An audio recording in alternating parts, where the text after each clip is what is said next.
कौन क्या कर रहा है क्या नहीं कर रहा है इससे मेरा क्या लेना देना। कौन करनी सेना, तमाम करनी सेना यहाँ घूम रही है। जहां तक मेरा अपना सवाल है, मैंने एक बार नहीं 1000 बार कहा है, कोई व्यक्ति अपने आप में पूर्ण नहीं है, कोई विचार अपने आप में पूर्ण नहीं है। मैंने राज्यसभा में जो बयान दिया, मैं जानता हूं कि मेरे बयान से तमाम लोगों की असहमति हो सकती है, लेकिन असहमति व्यक्त करने का हमारे देश में एक तरीका है। हमारे देश में आईन है, संविधान है, कायदा कानून है। तो कुल मिलाकर के अगर किसी को तकलीफ हुई तो जो विरोध करने के तरीके हमारे देश में हैं, धरना देना, प्रदर्शन करना, सत्याग्रह करना, अखबार में जाना, कोर्ट कचहरी में जाना, उनका सब इस्तेमाल करते। हिंसा का रास्ता किसी भी कीमत पर हमारे देश को स्वीकार नहीं है। और जिस तरह के तत्व यहाँ हिंसक वातावरण बना रहे, ये मैं समझता हूँ देश की सेहत के लिए किसी भी कीमत पर ठीक नहीं है। क्या करें, अकेले घूमें जब तमाम ध्वंस मिल रही है, हमारी जिंदगी को खतरा है, लोग गोलियां मार रहे हैं, मेरे परिवार को समाप्त करने की कोशिश की, घर पे बुलडोजर लेकर के आ गए, कोई जीभ काट रहा है, कोई कान काट रहा है, कोई नाक काट रहा है, कोई सीधा गोली मार रहा है। तो उस परिस्थिति में क्या करना चाहिए? मजबूरी था हमारा कोर्ट में जाना।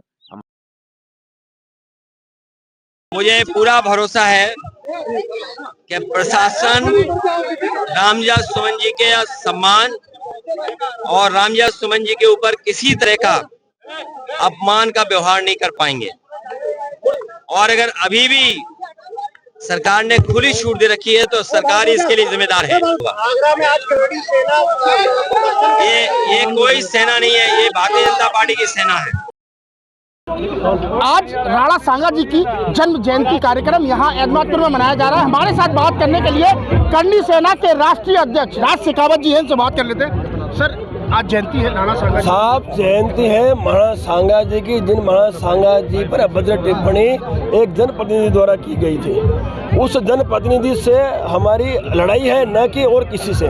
उस जनप्रतिनिधि को आज नहीं तो कल हम मुंह तोड़ जवाब देंगे, हड्डी तोड़ जवाब देंगे, कुटाई करके जवाब देंगे। क्योंकि अब इन घटनाओं का पुनरावृत्ति रोकने के लिए हमारे पास एकमात्र विकल्प बचा है कि वो विकल्प के माध्यम से हम हमारे पूर्वजों का स्वाभिमान की रक्षा करेंगे। सर, ये बताइए, जिस तरीके से अखिलेश जी ने भी समर्थन दिया है उनको, तो क्या ऐसा है, अखिलेश जी बहुत बड़ी भूल कर रहे हैं और इसका नुकसान उन्हें आने वाले समय में भुगतना पड़ेगा। क्योंकि हम उत्तर प्रदेश में बहुत बड़ी संख्या में वोट बैंक रखते हैं क्षत्रिय, और जिस तरह से उन्होंने उनको समर्थन किया है, मैं आपको वादा करता हूं कि मैं खुद गांव-गांव जाकर मेरे क्षत्रियों को उनकी कुलदेवी की कसम खिलवा के इस पार्टी का बहिष्कार करवाऊंगा। सर, 5 बजे तक का आपने प्रशासन को अल्टीमेटम दिया है, उसके बाद ऐसा है, सरकार को दिया है, क्योंकि सरकार का प्रतिनिधिमंडल आएगा, हमारी अपेक्षाओं पे हमारे से चर्चा करेगा, उसमें सहमति होगी, क्योंकि समय देना जरूरी है। उसके बाद हमारी जो टीम है यहाँ से अनुशासन में अपने घर को जाएगी। बिल्कुल, देखिए, ये यहाँ पर हमारे साथ बात करने के लिए राज शेखावत जी थे।